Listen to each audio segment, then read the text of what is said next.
and not fully knowing what this stuff is doing. And that's the truth. We really don't know, because there's so many variables in these sciences that are very difficult. And again, I'm not opposed. I think there are aspects of vaccine. The Muslims were the first people to use vaccination.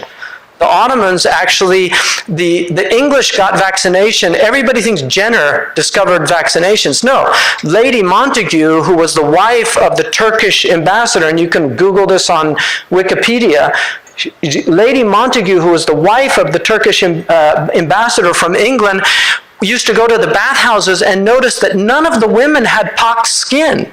And it was so strange because in England it was very common for women to have the effects of smallpox. And she asked the women, doesn't anybody get smallpox here? And they said, no, we treat our children. And she said, how do you do that? And they took her to somebody that did it, and they used to take from the pox and they would give the child the smallpox, and they would get this mild version of it, and then they would have immunity to it. She was the first woman to get English children. Her children were given these vaccinations, and then she took them back to England. Initially, all of the English physicians were opposed to it, but eventually it caught on. And so the Muslims actually were the first people that were practicing vaccination. But if you look at the vaccination schedules today, it's beyond belief what they're giving children. You know, so many vaccinations, and this is a multi-billion-dollar industry.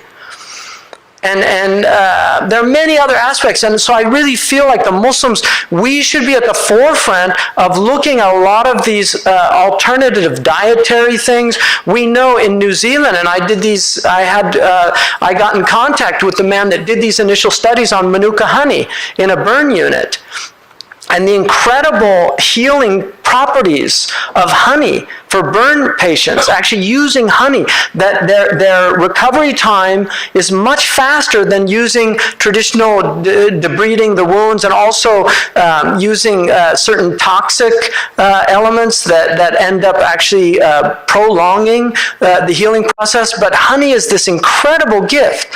For years I suffered because whenever I get tired, I get bronchitis. It's just, you know, for years I suffered from this.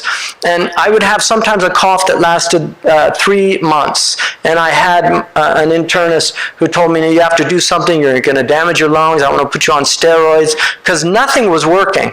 And somebody gave me a remedy that she got out of Tibb al-Nabawi. Very simple. It was honey and turmeric and cinnamon. I now travel with it, and I have not had a cough since I started using that, really.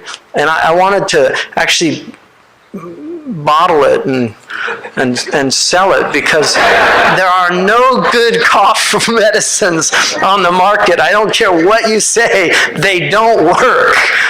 But this thing is amazing. It's two tablespoons of honey. Get good honey, local preferably.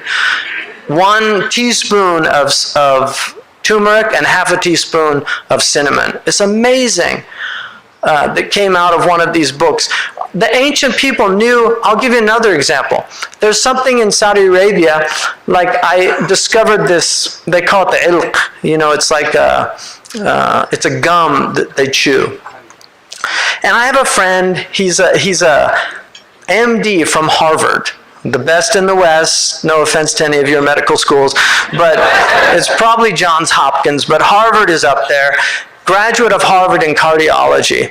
And I discovered this thing they sell, because I went to this shop of herbs in Medina, and he was explaining all the medicinal properties.